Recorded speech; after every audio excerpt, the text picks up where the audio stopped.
podcasta Being and Doing, u kome pokušavam da dođem u kontakt sa ljudima koji me inspirišu i da kroz razgovor sa njima i njihove priče možda donesem ljudima nešto što će njima biti inspirativno i postaviti neki znak pitanja i otvoriti neke nove teme.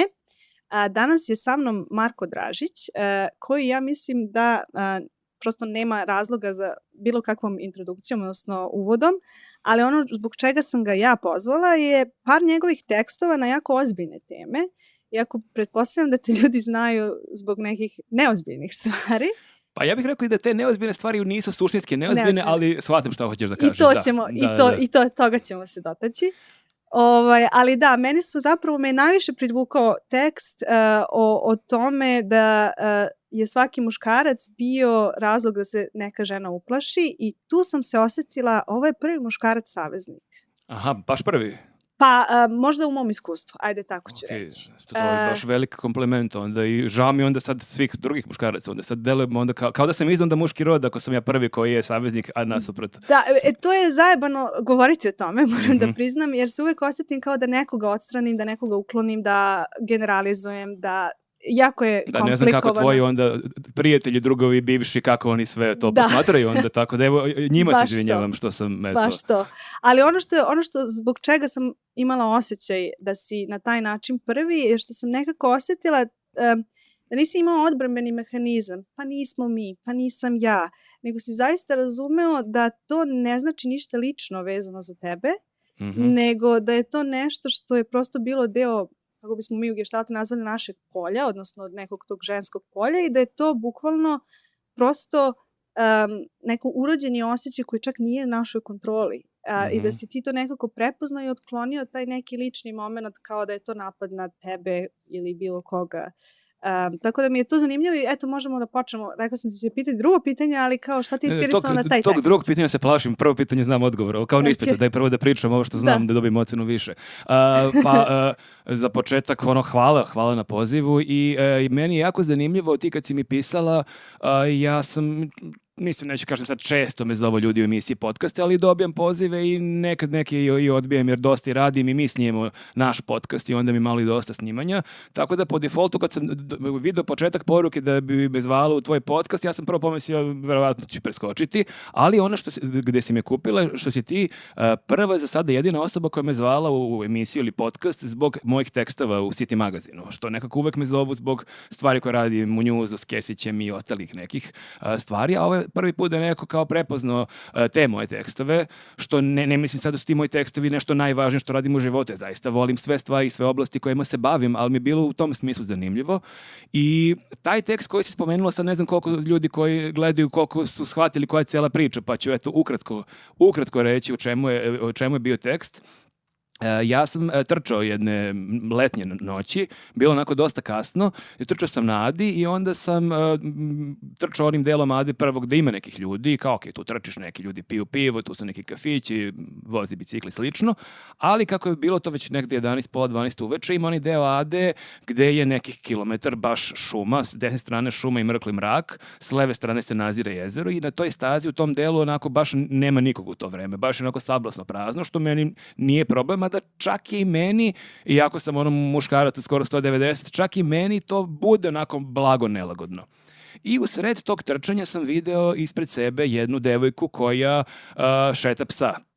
Pritom kako je leto i ta devojka onako bila obučena u nekom dosta kratkom šorcu, kraćoj majici, tako da sam ja trčao ka njoj i vidio sam zapravo kako se ona jedanput blago okreće, pa još jedanput, i ja sam shvatio da je ona uplašena, jer ona je isto svesna toga da je na mestu gde u tom trenutku u krugu od 500, 600, 700 metra nema žive duše, tu je bukvalno šuma i mrkli mrak, i ona čuje neke ubrzane korake i neko ubrzano disanje koje se ka njoj približavaju.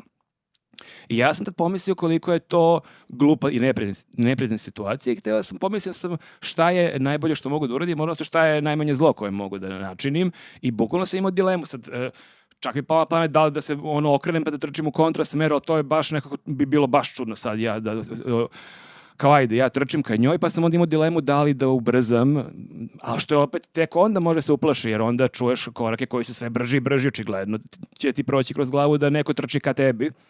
pa sam onda čak pomislio da li da ja nešto kažem, tek je to pogrešno da sad u 11 uveče sama šeta, čuješ, no ne brini, sve u redu, nisam ja nikav manijak, ne trčim ja ka tebi, mislim, tek bi to bio razlog da izvadi suzavac i krene da vrišti. Tako da sam ja shvatio da što god uradim da je to zlo. Samo pitanje šta je najmanje zlo. Ja sam onda odlučio da prođem pored nje istim tempom koji sam trčao, ali sam se baš potrudio maksimalno da je uopšte ne pogledam. Znači da ni na jedan način ja ne skrenem njoj pažnju da sam ja svestan njenog prisustva, da ja nju nešto zagledam, nego da ja trčim, ja slušam muziku, ja gledam svoje posle i ja sam prošao pored nje. I onda sam poslije baš dugo razmišljao koliko je to neprijatna situacija i koliko god je meni bilo neprijatno, njoj je bilo 20 puta gore, jer ona ne zna šta se dešava i ko sam ja, a zaista kako je tu mračna šuma, može zaista neki manijak da izleti iz šume da krene ka nekoj devojci koja je tu sama. I onda sam odlučio da napišem tekst o tome, a što je najluđe, meni se desila jedna još bizarnija situacija tog tipa koju sam hteo da spomenem u tekstu, ali nije bilo potrebe jer sam negde uokvirio tekst tom pričom, a bila je priča od pre par godina se desila još luđa situacija da sam kasno, isto je bilo 11-12 uveče, išao sam kod nekih prijatelja u stan. I vidio sam kako neka devojka ulazi u zgradu i kako hoće zatvori vrata i ja ubrzo mahnuo kao sačeka, kao ulazim ja u zgradu. I kao mi pridrži vrata, ja klimnem glavom, zahvalim se i sad zgrada je velika, ima 12-13 spratova, a ja idem na prvi sprat. I ja rezonujem da kao devojka ušla, ona čeka lift, ja idem stepenicama. Međutim, ko za baksuz, devojka krene stepenicama i ona ide na prvi drugi sprat. I ja mahinalno krenem također stepenicama. I sad shvatim bukvalno u trenutku kao ovo baš pogrešno deluje. Jer vidim da se i ona okreće i vidim i tad isto sam pomislio, jel sad treba da je kažem ne, ja ne pratim tebe, ja idem tu u stan broj taj i taj. I vidim kako i opet ne znam šta da radim. I onda sam ja nešto isto tu usporio, ne ubrzala korak i danima sam bio posle toga pod utiskom kako sam ja istromirao tu devojku, jer opet iz moje perspektive ja ulazim u zgradu, predržim mi vrata, ja idem na prvi sprat što bih išao liftom, ali iz ugla te devojke ja sam tu možda neki ludak koji je dotrča za njom, skoro je ponoć ušao u zgradu, pratim je. Tako da su to neke dve situacije gde sam shvatio koliko zapravo nehotice mi nekim najnormalnijim postupcima, bez ikakve loše namere, možemo da zaista ozbiljno istrumiramo neku devojku. I onda sam često pričao ni sa svojim drugaricama, prijateljicama, sa svojom ženom, čitao sam razne komentare, razne ispovesti i šta se sve ženama dešavalo i onda sam shvatio da pored tih nekih muškaraca koji jesu manijaci, koji stvarno planiraju da nešto loše urade, o čemu se često priča, to se podrazumeva, da, jasno, neko manijak da je to sve loše i da tu nema šta da debatujemo, ali da i svi mi, ili skoro svi mi, posle bio jedan gej aktivista koji mi je rekao nemojte da stavljaš sve muškarci, nismo baš svi takvi, ali mi je mrzalo s njim da ulazimo neku raspravu, ali mislim svi mi muškarci, čak i LGBT aktivisti, da su nekad bili razlog što se neka devojka, žena uplašila, da prosto se to dešava i da je negde potrebno da skrenem pažnju na te stvari, ne bismo li i mi negde se možda bolje pripremili za neke slične situacije. Da ako se tebi sutra desi nešto, da možda negde u glavi već imaš neku ideju kako reagovati. Ili da barem, čak i ako ne reaguješ, da barem budeš svestan da u tom trenutku tebe neka devojka gleda kao potencijalnu opasnost. Iako ti nemaš trunku loših namera, ali prosto ona ne zna ko si ti, ona ne zna šta je tebi u glavi. Tako sam napisao taj tekst. I meni je taj tekst kad sam ga napisao bio onako drag, ali nisam ga previše razlikovao odnosno na ostale kolumne koje pišem. Bio sam podjednako zadovoljan ili podjednako nezdovoljan, kako bi god već mogao da posmatram. Ali već kad sam taj tekst poslao urednici, ona mi odmah napisala sjajni tekst, što je zanimljivo, jer ona meni nikad ne komentariš, uvek kaže hvala, pozdrav i slično. I prvi put sam dobio neku reakciju da je ovo baš dobro, što me onako malkice zbunilo i kao ajde, možda je stvarno dobro. I onda sam stvarno onako šokirao koliko sam ja dobio poruka, aj to brojanje lajkova i slično, to nije ni merodavno, ali koliko sam ja dobio poruka od raznih devojaka, od 18-19 godina, od žena od 50-60 godina, koliko njih se meni zahvaljivalo na tekst i koliko mi i muškaraca komentarisalo, čak i moj jedan dobar prijatelj mi je rekao, kao mi veruješ da nikad u životu tome nisam razmišljao. I onda se i on setio kako je on nešto uveče izašao iz škole, kako je se neka devojka prepala, ali kao nikad nisam se udubljivao u tu neku tematiku koliko zapravo stvarno mi hteli, ne hteli zapravo uplašimo neku devojku, tako da mi je drago s jedne strane što je sve to, što ljudima taj tekst znači, što su zaista neke žene, kako ti kažeš, vidjele saveznike. Sad, volio bih da nije baš ta priča da sam jedini saveznik, mislim, to bi baš bilo oko poražavajuće. Ja zaista mogu ti garantujem da imaš mnogo saveznika, ali dobro, u svakom slučaju. Mislim, ono što sam ja shvatila da sam se pogrešno izrazila u smislu javnih saveznika, jer da, sad ja se opravo imam... pred svojim prijateljima. Jedan od njih sedi iza kamere. Da. Ali da, ono što ja često gledam je kakav je javni diskurs, jer javni diskurs često slikava da li je negde precipitiralo neko znanje ili nešto novo, i ako toga nema u javnom diskursku, nekako ja onda doživljavam to i dalje nebezbedno, jer mi nismo tu temu otvorili. Pa da, a zato što ljudi po defaultu verovatno i izuzimaju neke strane. Sad to, ako su muško-ženski odnosi, ja sam muškarac i sad ja po defaultu iz neke muške solidarnosti treba da sad kao zastupam našu stranu, ali ja mislim da jesam muški saveznik u smislu da kažem da mi nismo tu krivi, mi to prosto radimo i ja sam to radio ne svojevoljno, desi se prosto, ali dovoljno je da barem postanemo svesni toga da to, i onda sam pisao u tekstu, to su ljudi po Twitteru komentarisali kako se to dešava, da šetaš po mračnom ulicom, se vraćaš kući, baš tu da ideš i neka devojka ide ispred tebe i kako bi baš neki momak pisao kako onda namjerno krene dužim putem do kuće, da ne bi ona mislila da prati ili namjerno krene čačka telefon, zastane malo, da je pruži priliku da malo ide par koraka više.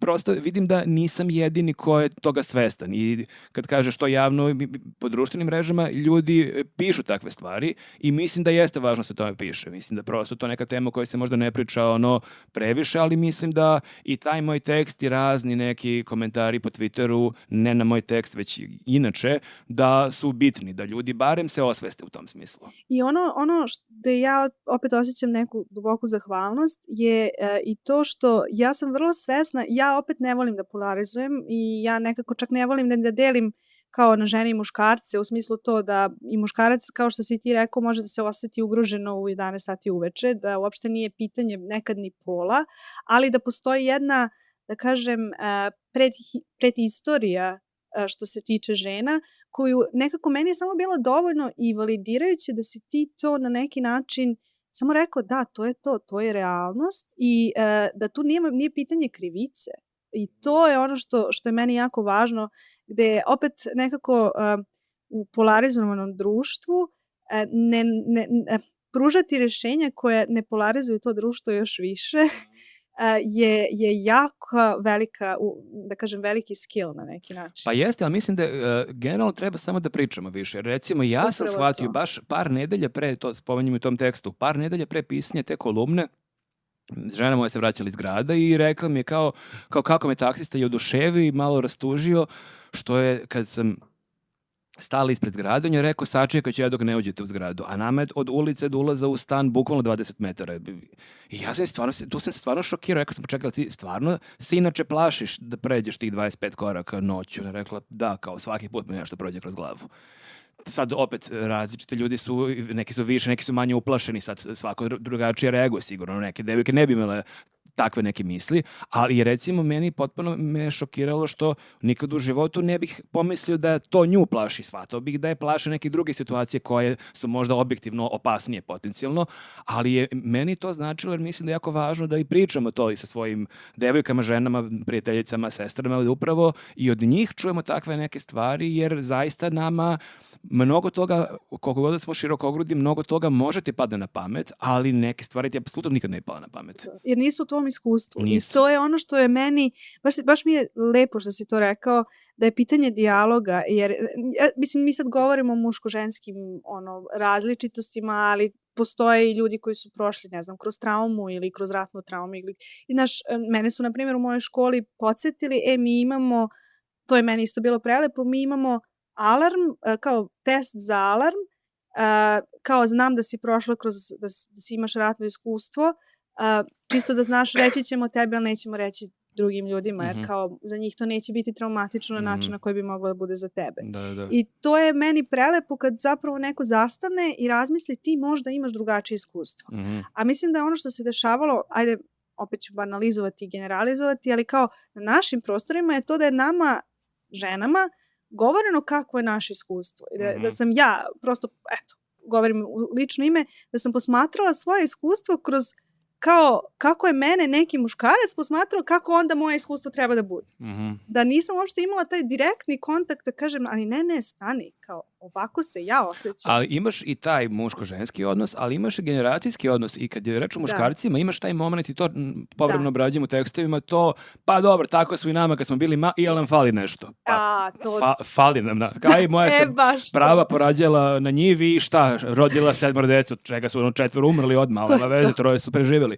Tako da imamo i taj moment da nezavisno od muško-ženskih odnosa, da i kad je reč o muškarcima, da mi ne treba da radimo stvari koje su radili naši očevi, kao što i oni nisu radili stvari koje su naše dede radili. Da je to također normalno da ljudi malkice drugačije posmatraju život i međuljudske odnose i situaciju u društvu i da se drugačije percipiraju mnoge stvari. Zaista da prosto ta priča, to pozivanje na našu prošlost, slavnu, neslavnu, kakve god heroje, šta god, to je sve jako lepo, ali očekivanje da ćemo mi preslikati neke modele ponašanja od pre 40, 100, 200 godina je besmisleno, pa mislim, ipak postoji valjda neki progres, valjda smo malo napredovali kao društvo i da pričamo i o tim nekim temama, ali mnogo širem kontekstu.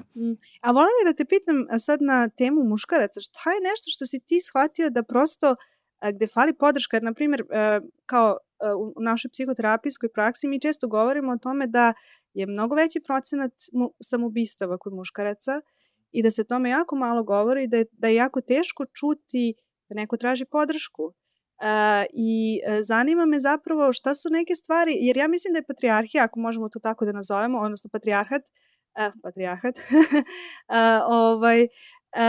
nekako podjednako oštetio, da kaže opet, polarizujemo muškarci i žene, postoji čitav jedan spektar između toga, ali šta si ti negde osjetio da je tebi bilo kao, preuzeo si to kao neku informaciju koju nisi baš negde preispitao, a oštetila te neki način? Pa sad, da li mene lično kao oštetila, ali generalno taj čitav pristup da ti kao muškarac moraš da budeš jak, glava porodice, pater familijas, stabilan, da budeš neki autoritet, mislim da, na prvu loptu to, što si lepo sad rekla, to na prvu loptu deluje kao da je tu žena u podređenom položaju, što svakako jeste, ali cena te šminke, te maske, da si ti glava porodice koja je odgovorna za bukvalno sve, svakako ima velike posljedice.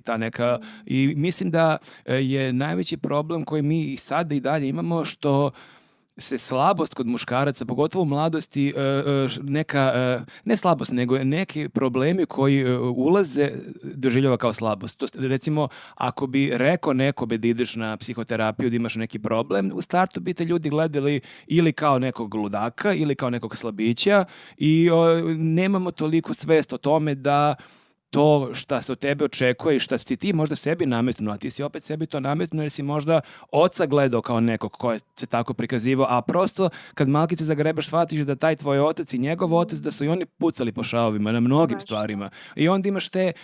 I drugi problem su te strašne romantizacije prošlosti. Što ti imaš u svim skoro porodicama neke priče o nekom dedi, pradedi, ko je ovo, ko je ono, a onda shvatiš da malkice nije baš bio takva moralna gromada, koliko njih su, ne znam, bili nasilnici u porodici, van porodice, varali svoje žene, kockali se, bili alkoholičari, mislim, ne pričamo o svojoj porodici, pričam generalno o porodicama ovde, koliko svaka porodica skoro ima neke mračne tajne, ali postoji neki PR da otprilike se o tome ne priča, a pogotovo muškarcima. Ona žena bila jadna vredna, to je rodila toliko dece, kuvala svekrvi do posljednjeg dana njihovog, a on je bio delija, to ne znam šta radio. Tako da to jako stvara loše, ali jako to deluje i na muškarce. Ako od mladosti ti imaš te neke priče o nekim slavnim svojim precima gde se ti onda osjećaš da možda nisi dovoljno dobar u tome i da treba budeš dovoljno jak, pa da onda misliš da ako osjetiš neki problem da je to znak tvoje slabosti i da je to prosto, nisi išao vojsku, a da ti je ratovo, znaš, šta više hoćeš ti, koji je tvoj problem realno? Da. Tako da mislim da apsolutno to zaista taj patrijarhat neću kažem podjednako, sad nemam istraživanja, nego sad pravim top listu, ali to je samo privid onako na prvi pogled da su kao tu muškarci nešto u dobroj poziciji, a žene su ugrožene i ti muškarci koji su kao na tom nekom pjedestalu, taj pjedestal puca na svakom šrafu. Baš to, mislim, ja sam juče bila, sad govoriš o ovome, ja sam juče nikad nisam bila na Novom groblju i u aleji velikana i videla sam šta piše na nadgrobnim spomenicima i to je bukvalno general prve armije ili ne znam, generalno kad shvatiš da je to vrednost koja je toliko snažna bila za nas i toliko je bila deo naše istorije, da kao da smo vrednostni sistem stvorili oko toga ko je jači. Ali ti dalje imaš ljude koji se predstavljaju po profesiji. Dalje imaš neko koji kaže ja sam doktor. I kao ja sam doktor i on je doktor. Pa moja baba pokojna je meni rekla u jednom momentu kako je bila, njena porodica je bila pre rata bogata i rekla moji su bili toliko uspješni, ja sam mogla se udem za doktora. Ja sam stao kao čekaj šta to znači. Ali prosto mi imamo tu neku glorifikaciju nekih profesija, a to ti generali neki od partizanskih nekih nosilaca pa ovih iz prethodnih ratova. Da, i ti kao napiš na grobu on je bio neki general. Ok, ali to je jedan segment njegovog života gdje on bio uspešan. Ali šta je on još radio u životu i to što on bio general ne znači da je bio divan muž, divan otac, divan prijatelj. Tako da, ali lakše reći bio je general. Pa vidiš, to je zanimljivo, ima jedno pitanje koje nije deo mog podcasta, ali Tim Ferriss ga postavlja, šta bi volio da ti piše na nadgrobnom spomeniku ili kao vidiš svoju sahranu, šta bi volio da ljudi pričaju. Za ovo se baš nisam spremio. Da. Ja zaista želim da verujem da sam još uvijek mladi, imam 42, skoro 43 godine. Ali šta imaš osjećaj bi ti volio, po čemu bi volio da ti ljudi pamte? Pa, nisam, mislim, ja jesam neka polujavna ličnost. Ja shvatam da kao prepoznam ljudi na ulici, ali i dalje mi se čini da mi to nije toliko ključno, pogotovo za neki nadgrobni spomenik. Znači, meni bi mnogo bilo važnije šta će moje deca misliti o meni i kasnije, ako budu oni imali svoju decu, dakle, kako ću biti prema svojoj porodici. Mislim, sad ovo zvuči kao neki kliše, ali stvarno mi je to mnogo bitnije. Džabe tebi neke titule i pa evo sad ne znam, sad potpuno neka digresija, priča o Anthony Hopkinsu, koliki je veliki glumac, kakve Oscar ima, kakva je legenda, kao sa svojom ćerkom ne priča ne znam koliko decenija. Sad ja ne znam detalje te priče, ali hoću kažem, džabe tebi ta neka slava i taj neki autoritet i to neko poštovanje koje imaš ako imaš ovakvu neku situaciju u porodici. Tako da stvarno ne zanima me šta bi neka javnost šta bi rekla, bitno mi je šta bi ljudi do kojih mi je stvarno suštinski stalo šta bi oni rekli i napisali. Sad, tu me dovodi do priče koju smo dotakli pre ovoga, priča o uspehu i šta ti vidiš kao uspeh? Dolazimo sad do ideo ispita koji nisam spremao. Koji nisi spremao. Šta vidim kao uspeh? Da. Pa mislim, uspeh je jako širok i apstraktan pojam. Mislim, kao uspeh mi se čini da je najvažnije da ti u nekom momentu kad se pogledaš u ogledalu, kada pomisliš na to ko si, čime se baviš i poslovno i privatno, dokle si stigao da negde budeš zadovoljan, da imaš neku, što bi ti bih rekli, psihičku ravnotežu, nekako da budeš zadovoljan i ispunjen tim stvarima. Ja sam tu dosta nekako tokom mladosti lutao, ja sam imao tu neku situaciju da do 30. godine nisam imao predstavu čime ću se baviti u životu. U nedogled sam studirao istoriju umetnosti i to sam na kraju nisam ni završio, ali sam negde i tokom tog fakulteta video da mene plaši pomisao da ću to završiti, jer i šta onda, da jurim vezu, da upadnem u neki muzej, da radim za neki minimalac, a čak i to ne možeš maltene bez neke jake veze. Tako da sam zaista mnogo tu lutao i onda negde tek u 30. godinama i sad, posljednjih godina sam shvatio da je neko tu sve došlo na svoje, da sam uspao i poslovno da negde radim ono što volim. I mislim da ako je reč o poslu, da je najveći uspeh raditi zaista ono što voliš i biti u stanju da živiš od toga. I to je ono što često sam pričao i u nekim podcastima, da sam ja imao tu dilemu, jer ja sam radio kao novinar, posao koji mi je bio onako dosta mehanički i dosadan, a onda krenuo Newsnet i krenula je to neka priča koja je bila vrlo zabavna i koja je mene onako baš ložila. I onda sam presekao da hoću da batalim novinarstvo i da hoću da se bavim samo time i onda mi je tadašnji urednik rekao tu misao koja nije nužno netačna, ali meni drago što se na mom primjeru pokazalo da nije tačna, a to rekao je kako je veliki problem ukoliko i opasnost ako čovek od svog hobija napravi posao. Jer time rizikuješ da tu lepotu koju hobi nosi, da ti postane neka kolotečina, neka smaračina u nekom trenutku i da zapravo ono lepo što te je vozilo nestane. I ja sam stvarno tad razmišljao malo kao da li ono pravo, jer zvuči logično kad kažeš tako u teoriji, ali u praksi ja stvarno mislim da je to najbolja odluka koju sam donio tada i jedna od najboljih odluka u mom životu, zaista, jer sam uspeo da posljednjih 12 godina zaista radim ono što volim, što stvarno, mislim, ne mogu da kažem to meni dalje kao hobi, naravno to postane posao. To je ona, te neke razne motivacione poruke, pa imaš tu neku budalaštinu, kao ako radiš posao koji voliš, to ti nikad neće biti. Nećeš raditi dan života, neće nikad biti teško. Pa nije tačno. Ti u svakom poslu imaš razne segmente koji su dosadni, koji ti se tada ne rade, nije ti do posla prosto. Tako da ovo je pogotovo sad negde dodatno nezgodno ako se baviš humorom, ti treba budeš kao zabavan, šarmantan, a ti si ustaneš, nije ti ni do čega, što se kao svakome dešava. Ali i pored svega toga, mislim da je to recimo poslovno gledano zaista ne postoji lepša stvar.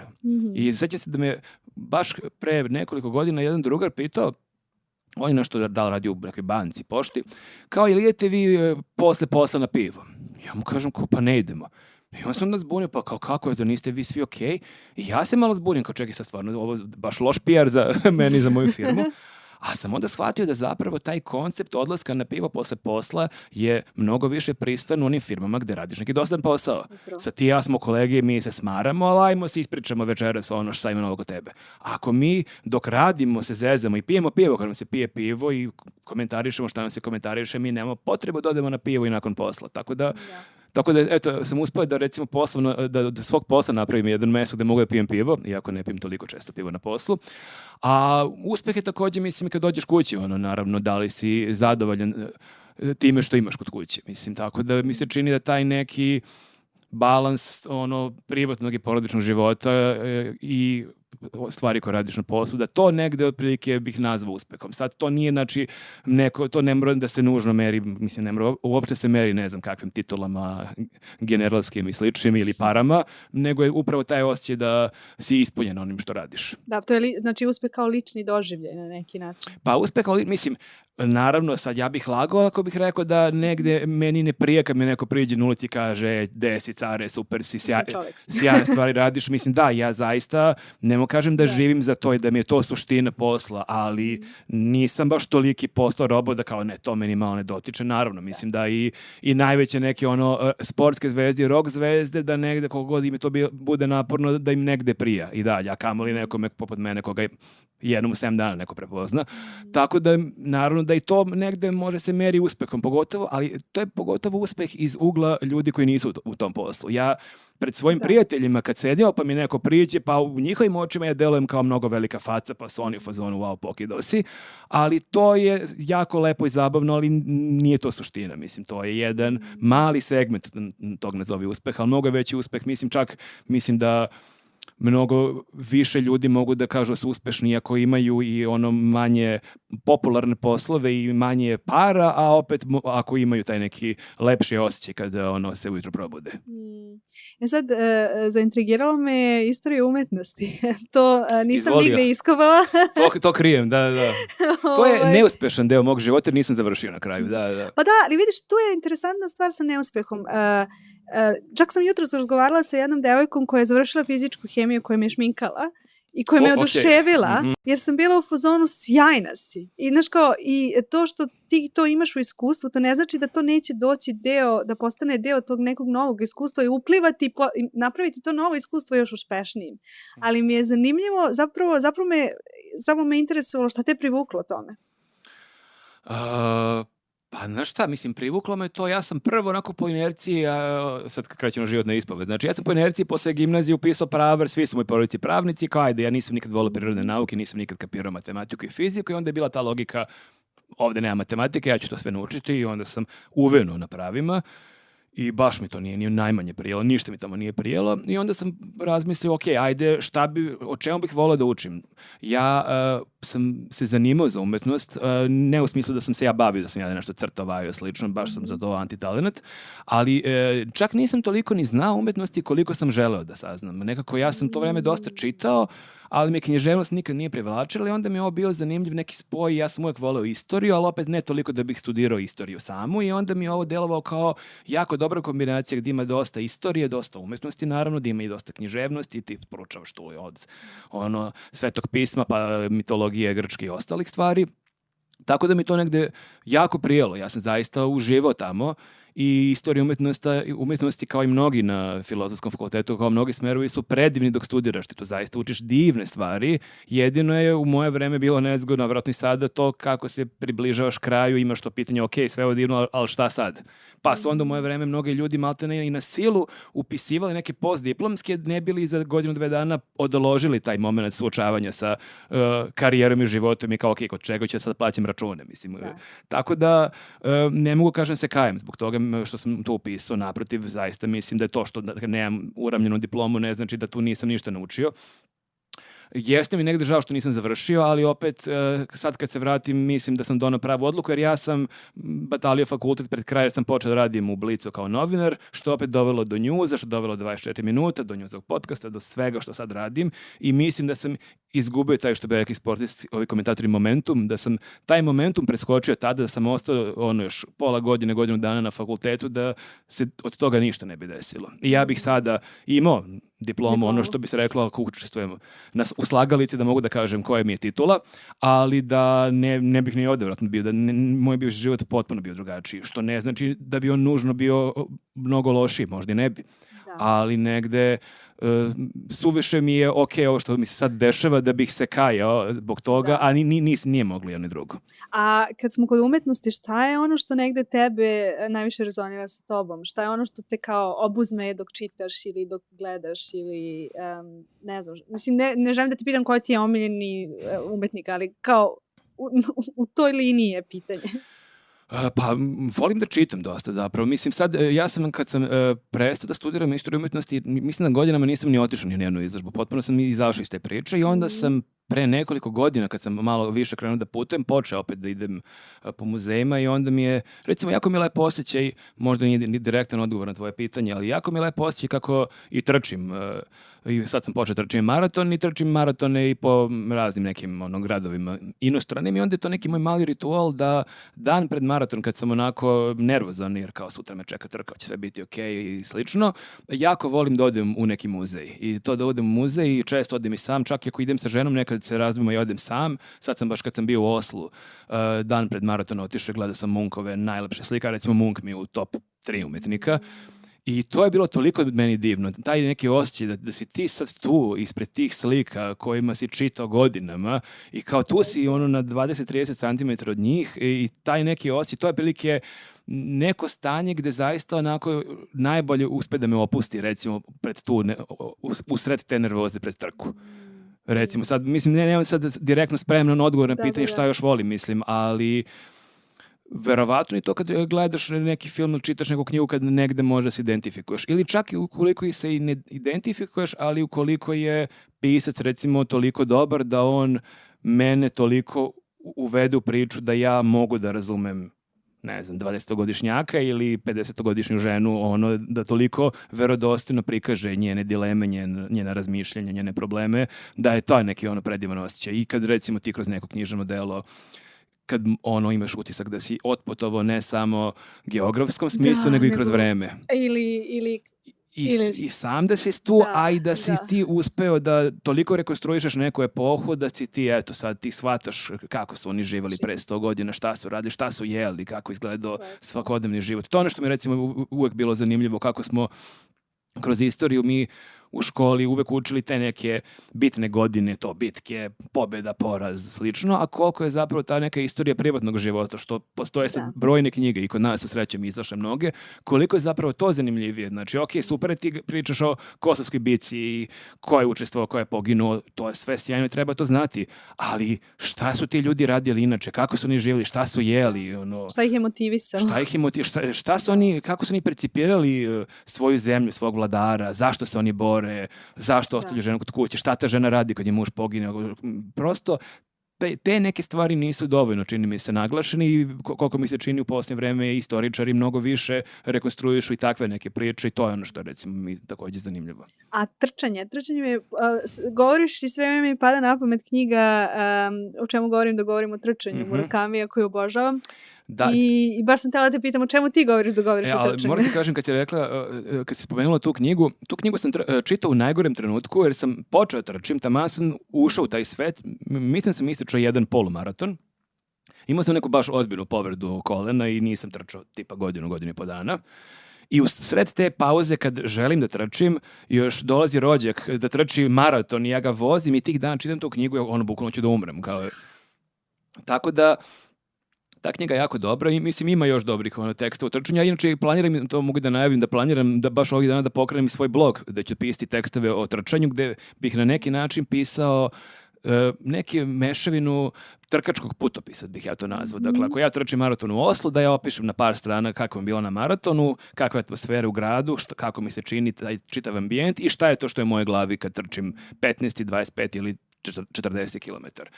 A šta je u glavi, znaš, mislim, jako je teško, mislim, i nekad mi je mozak jako sam tu prisutan, jako upijam sve oko sebe i gledam i to mi je također jedan od lepih načina da malo upoznam i grad, jer ja stvarno volim Beograd, sav ovaj haos koji postoji, mislim, raspada se, ali dalje ga jako volim i onda je trčanje jedan od načina da ja malkice ovaj grad bolje upoznam, da trčim nekim stazama gde nisam išao, da opet neka mesta koje sam obilazio iz nekog drugog ugla upoznam.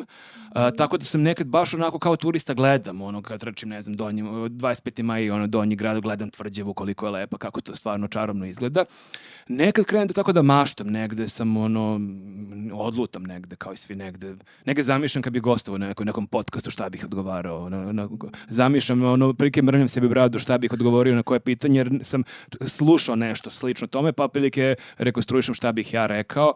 Nekad, sad recimo kad sam trčao pre nekoliko dana na Bukolji sam trčao, tamo imamo vikendicu, jako je bilo lepo, onako je bio divan jedan dan, ali tad sam trebalo tog dana da napišem kolumnu baš za City magazina, imao sam samo neku onako tezu u glavi, onda sam dok sam trčao baš jako lepo razgradio tu priču, što mi se prvi put desilo, sam onako baš uspeo da onako vrlo lepo iskoristim to vreme dok trčim, da negde osmislim kako će otprilike, u kom će smeru ići tekst, a nekad se zaista onako i isključim često i slušam i muziku, nekad slušam neki podcast, pa onda dok slušam podcast ili baš slušam podcast 100% ili me ta priča inspiriše da ja u svojoj glavi krećem da razmišljam šta bih ja rekao na tu temu, pa više ne znam šta oni pričaju, ali sam ja došao do nekog zaključka.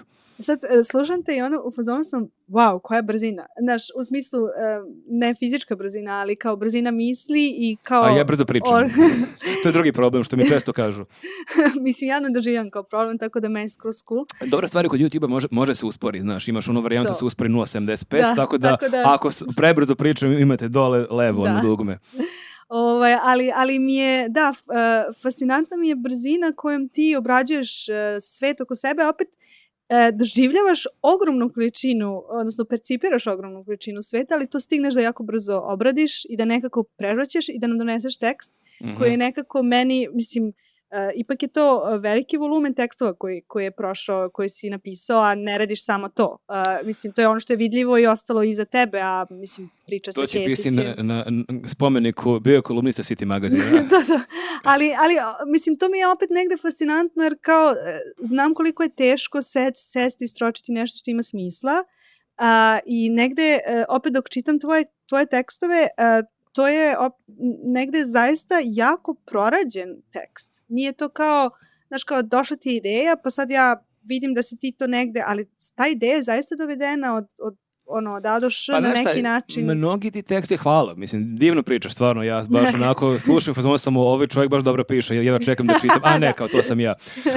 Hvala ti stvarno na divnim rečima, pa meni se čini da mnogi moji tekstovi da bi mogli da se malkice još razvuku, da bih ja mogao da ubacim još neki pasus, ali negde mi je okej, mislim, jako je to i nezgodno kad pišeš kolumne, jer nekako ti tu negde deluješ kao neki stručnjak opšte prakse.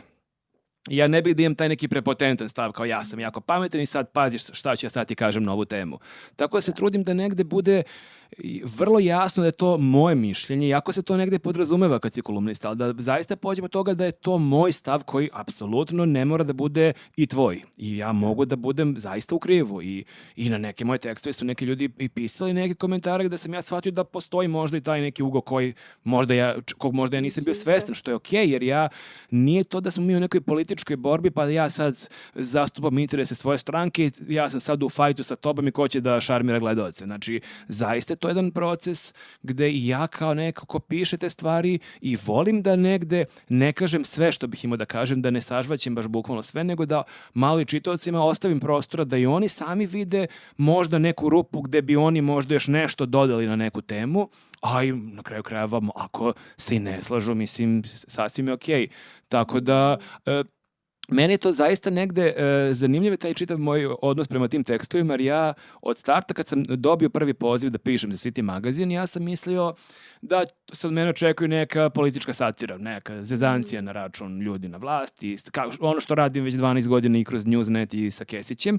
I ja sam rekao, da super, može, to smo nešto ranije pisali za NIN i to stvarno meni lako ide i pratim veste i to je nikakav problem. I onda sam se čuo sa urednicima, rekla, ali kao mene zanima politika tu. Mislim, možeš kao nekad politiku, ali kao ne, kao hoću druge neke teme. I ja sam tu s jedne strane kao, wow, super, s druge strane, kao, ja sam gotov, kao, čekaj, šta ću ja da pišem? I onda sam ja njoj rekao kao, ok, ali ajde da budemo fair jedno prema drugom, ako je vama to bez veze, recite mi odmah, nemojte iz kurtoazije tu da me držite, a opet volio bih ja da imam tu slobodu ako nakon mesec, 2, 3 shvatim da mi se to više ne radi, da nemam grižu savjesti, kažem, ok, toliko od mene. I ja sam jedno 6-7 nedelja pričao ženi, ovo je moja posljednja kolumna, definitivno ovo kad napišem, to je to. I onda ajde još jedno, vidiš, dobim onako neke 2 ideje, vidiš, mogu bih da obradim ovo, tako da i to i dalje traje, sad sam napisao tipa 23. Ali ja nemam predstavu, hoću ja napisati ukupno 25 ili 50 ili 300. Znači ja zaista nemoj da se iznenadiš ako shvatiš za 2 nedelje da to više ne pišem. Jer zaista ne želim da imam to neko moranje, jer nekako najgore mi je, bilo bi mi najgore ako bih ja krenuo da recikliram i da cedim neke priče samo da bih lupio neko recko evo novog teksta. Znači to zaista ne želim da radim. Problem kod tih kolumni je što nekad imam utisak da često obrađujem neke vanvremenske teme, a kojih nemaš 600. To prosto postoji neke teme o kojima imaš da kažeš nešto i njih nema beskonačno. Ali evo, srećem, dešavaju se, sviđa mi se kada uspem da neku aktuelnu vest da meni inspiriše da to obradim. Tipa, kad je bila priča ko Kanye Westa i toga što su sad njega cancelovali, to je meni bilo zanimljivo jer je mene podsjetilo na tu staru priču, odnos prema umetniku i prema delu, da li treba to razdvajati, pa me onda neka aktuelna vest me inspiriše da ne pišemo o njoj konkretno, jer kao neće pišemo Kanye Westu, ali da me to recimo navede na to da kažem par reči na tu neku sličnu temu. Ali nemam pojma, znači, koliko će to još trajati, trajaće dokle god meni to ne bude preveliki stres, jer opet da ne mogu kažem ja u svakoj kolumni uživam, to je meni divno, znači, to bude nekad meni stvarno onako napor veći nego kad trčim maraton. Ne razumem. Jer zaista onako imaš kao deadline i to je zapravo i super što imam deadline, jer ja tako funkcionišem. Ja jako imam mnogo ideja koje su super, ja bih jako volio napišem nekad neku knjigu i da radim, sad sam tebi bih pričao što bih pre emisije, da bih i neki podcast pokrenuo, ali to je kod mene vrlo često na nivou ideje koje ostane negde. Ali kad ti imaš deadline, kad ti znaš tad treba da predaš i za to ćeš biti nešto i plaćen i to ti je što ti je, onda jako dobro negde nađeš inspiraciju, mada nekad bude onako cena takva da pola nedelje budem nervozan i kao ne mogu sad pustiti, moram pišem kolumnu. Ne mogu sad perem sude, moram pišem kolumnu i slično. Da. Sad, zanimljivo mi je, jedan od mojih gostiju je rekao, ja sam ga pitala kada je tvoja kompozicija završena, on kaže pa na dan deadline-a, kao, kako je to pitanje?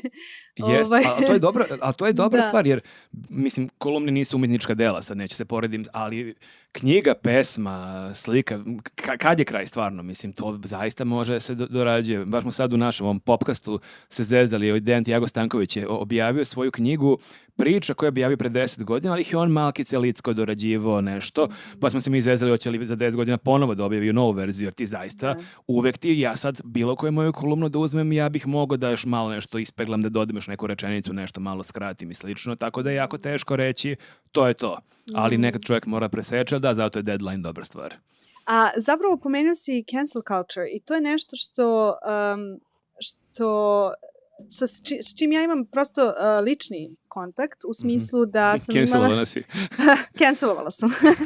Ali prosto ja sam imala moment u kome sam shvatila da je zajebana je ta granica između toga gde te zaista neko ugrožava i mogu da poštujem nečiji rad, umetnost ili u mom slučaju nauka, ali prosto ima taj moment gde ti zaista ne želiš da taj čovek ugrozi nekog drugog.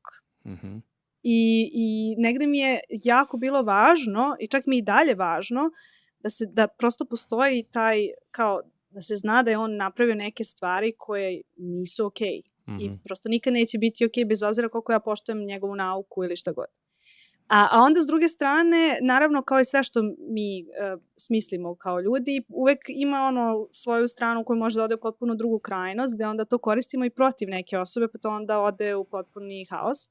Pa mi je sad zanimljivo, zapravo nisam skroz pročitala taj tekst, ali bih voljela... Skroz, znači nisi skroz? Pročitala sam bukvalno onaj tvoj isečak koji si objavio i onda nisam ušla u dubinu, ali bih baš voljela da, eto, možda čujem tvoje misli šire od teksta o celom tom konceptu. Pa to je baš krupna tema i jako je zajebano, jer zaista može se gledati iz više uglova. Ja sam gostovao kod Jovane Gligorjević na Insider televiziji, pa sam onda, baš je bila tema cancel culture, pa sam pre tu emisiju malkice čitao o tome i pokušavao ja da malo svoje misli malkice kanališem, ali i nakon tog gostovanja gde sam i rekao neke stvari i čuješ neke stvari i dalje ja nemam kao jasno mišljenje. Mislim da smo mi smo tu malkice licemerni kao ljudi, jer mislim da skloni smo, što je opet normalno, vjerojatno ljudski, da ćeš pre da oprostiš neki greh nekome koga si ranije volela, nekom glumcu, pevaču, piscu, nego ako u startu čuješ, ovo je neki novi pisac, inače on je ne znam šta radio, odmah ćeš reći, mene on ne zanima i neće da mu ni pružam šansu, što opet verovatno negde i ljudska osobina. Meni jako smeta, mislim, postoje stvarno neki ekstremni slučajevi, Harvey Weinstein, znači kao nemamo šta da diskutujemo da li je on okej ili nije okej, ali treba, mislim, to prosto kad je nešto na nivou krivičnog dela, nemamo tu šta da debatujemo.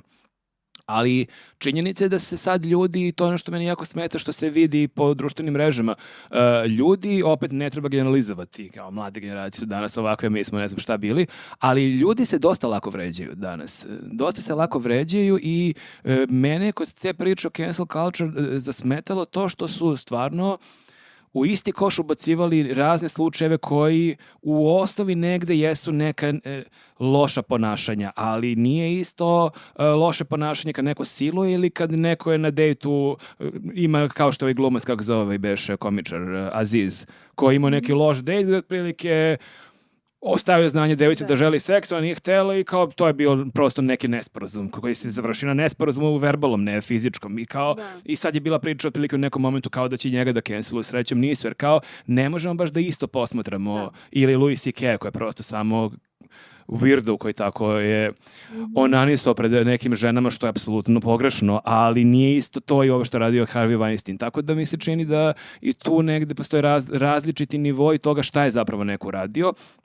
Ali je meni negde ključno kako ti možeš da razlikuješ i da li možeš da razlikuješ umetnika i delo. Ja stvarno, kažem, možda sam onda ja licemeran, ja zaista i dalje volim da gledam filmove Woody Allena, iako postoje razne neke priče šta je on radio i dalje ja sam u tom tekstu pišem, ja i svoj deci puštam Michaela Jacksona, iako sam čuo razne proste priče i oni dokumentarci su bili, ali ja i dalje mislim ta muzika sjajna.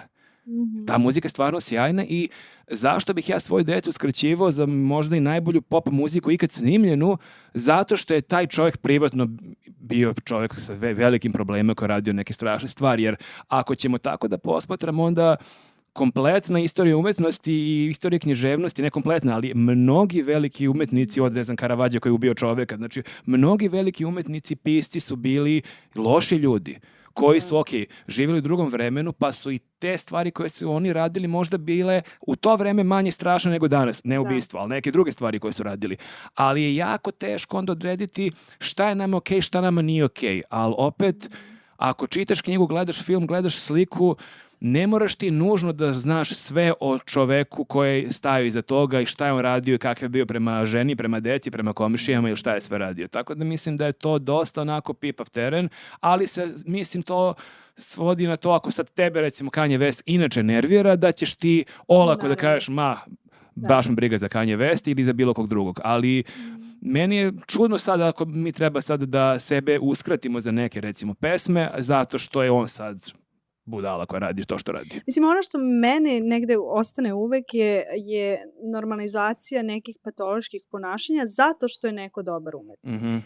Tu onda ja imam problem gde ja sasvim mogu da prihvatim da je neko umetnik, naučnik ili šta god poznat i da prihvatim njegovo delo i da razvojim, ali ne želim da onda kao, ali oprostit ću mu jer je on to. I to je nešto gde ja imam nekad problem, jer nekako dešava mi se da kao tim kultom, baš smo sinoć pričali sa nekim mojim koleginicama o tome, da tim kultom genija mi zapravo negde normalizujemo patologiju. I to je nešto što... Ali da, to se čak dešavalo kada nije reč o geniju, pa smo imali priču Johnny Racković što je napastao neke devojke, pa su bili kolumne raznih, pa on je takav. To baš jeste to, problem. Baš to. Ali baš opet, to. ako sad voliš njegove knjige, ako gledaš njegovu umetnost, mislim da bi bilo jako dobro ako bi čovjek, mislim ne jako dobro, ali prosto da je okej da čovjek to razdvoji. Jer ja baš taj tekst završavam i to je lepa misao i citiram, ne zato što nije moje, zato je citiram, nego sam zaista pre nekoliko godina upoznao našeg pisca Filipa Davida. I pitao sam ga, pošto on je držao neko predavanje, to je bio neki književni festival, sad ne moram da objašnjam ceo kontekst, uglavnom priča je nešto o odnosu umetnika i dela. I ja sam pomislio kako on pričao pre toga kako je u Holokaustu nastradalo mnogo članova njegove porodice i familije. A ja sam baš u to vreme dosta čitao Knuta Hamsuna, koji je i sam pred kraj života kad je počeo Drugi svjetski rat bio oduševljen Hitlerom, čak ga i upoznao, čak i nakon Hitlerovog samoubistva on napisao neki tekst da i dalje njega veliča i pravda. I ja sam mu prišao da se upoznamo i rekao sam, samo bih voleo, baš me ova vaša priča navela na to neko razmišljanje, pa me zanima da li vi nakon svega možete čitati Knuta Hamsuna. I on me samo pogledao uz onaj blagi osmeh i rekao je, pa Knut Hamsun je suviše veliki pisac da bih mogao da dopustim sebi da ga ne čitam. I to mi je neka rečenica koja zaista negde onako zacementira sve što ima se kaže. Ako neki čovek koji je lično umalo bio žrtva tog režima, te diktature i tog zla, ako on nema problem da razdvoji, da kaže da, ova knjiga je dobra, taj čovek je pred kraj života poludeo, iz nekog razloga je verovao da je možda nije ni imao kompletnu sliku, možda je on formirao mišljenje na osnovu neke informacije koje su bile polovične, ali ovo je dalje dobra knjiga. Upravo, mislim, ja sad kad razmišljam, meni je uvek u glavi, sad ne mogu da se setim imena naučnika, ali on je napravio odnosno osmislio Haber-Boschov proces za fiksaciju azota, ali u isto vreme bio je čovek koji je, ja mislim, gas, mustard gas, sad ne mogu se setim, kojim su praktično ubijali Jevreje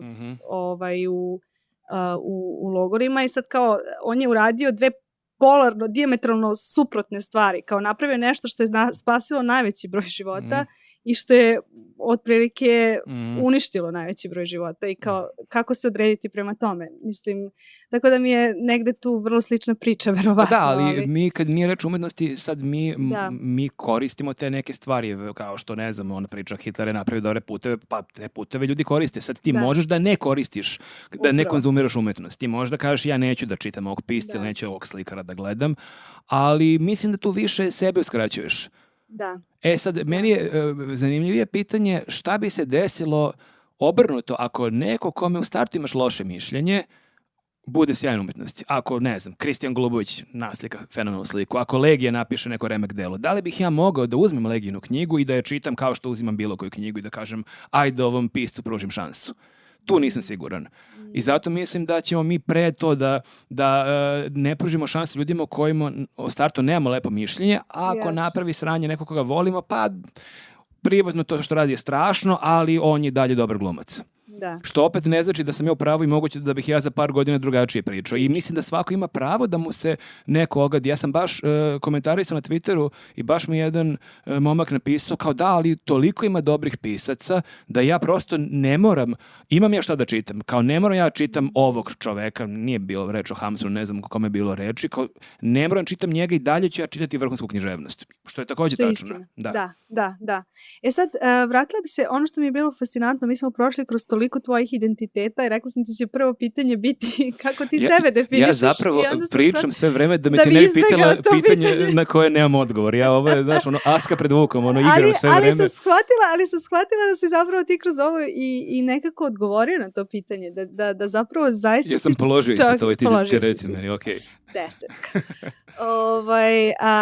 Ali da, zapravo sam htjela da dotaknem i to pitanje šta je nešto što je za tebe bio onako izazov, gdje si zaista bio ono, ja ne znam baš kako ću dalje odavde, kao, šta je bilo najveće dno na koje si pao? Volim što koristiš reč izazov, to je više ono, isto ne postoji reč problem, postoji samo izazov, to mi je ono, isto zanimljiva tendencija.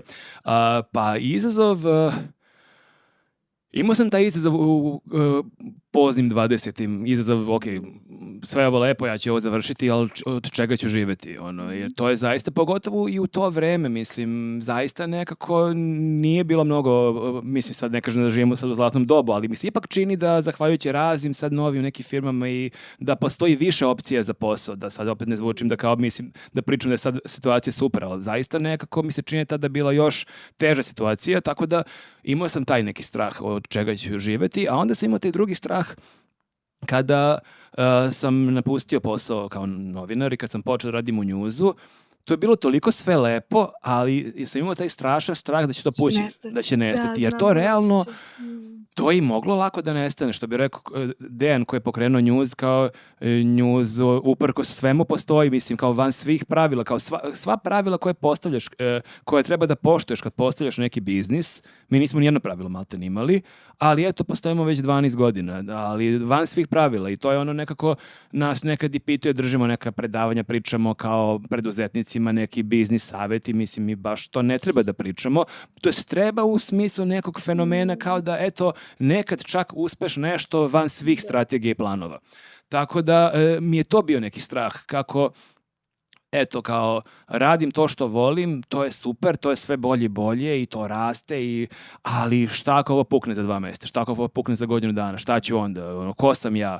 Mislim, ja i danas imam taj neki osjećaj da ja nemam jasnu profesiju u smislu kad bi ovo sad sve sutra puklo, ko sam ja, jer kao ljudi imaš, kao ovaj je pravnik, ovaj je inženjer, ovaj je lekar, a šta sam ja? Mislim, ja sam recimo kad smo se venčavali, ja sam rekao, to sam možda već i pričao negde, pitala je ova matičarka meni ženu čime se bavite i ona kaže mi smo novinari. Ja kažem čekaj, ja nisam novinar. I ova pita, bila kao baš neka zebantkinja matičarka, kao pa šta ste vi, rekao ja sam satiričar. I ona kaže super, vi ste prvi satiričar i ubeležila me tako. Ali, znaš, nije kao da ti na tržištu rada imaš kao ljudi, fali nam 20 satiričara. Tako da, ja i danas imam taj osjećaj da kao, ja nisam recimo nikad u životu bio na razgovoru za posao. I to sam sad sa ženom pričao, ona sam imala sad neki razgovor za posao, prvi krug, drugi krug, ovo. Znači, ja nemam pojma šta je to. Ja tu u životu nisam imao i ja, ta pomisao da bi ja možda hipotetički za godinu dana ili za 5 godina slao neka motivaciona pisma gde vidim sebe za 5 godina, volim rad u dinamičnom okruženju i ne znam šta. Znači, ne smijem se tebi, smijem se sebi. Zato što bukvalno imam vrlo slično iskustvo i bukvalno taj osjećaj gde to, imam osjećaj da će se ovo raspasti u svakom trenutku i imam osjećaj da ne znam šta bih radila kad bih morala da pišem CV. Ali dobro, koliko sam shvatio, ti imaš neke titule, znači tebi za nagradni spomenik baš ćeš imati dosta stavki.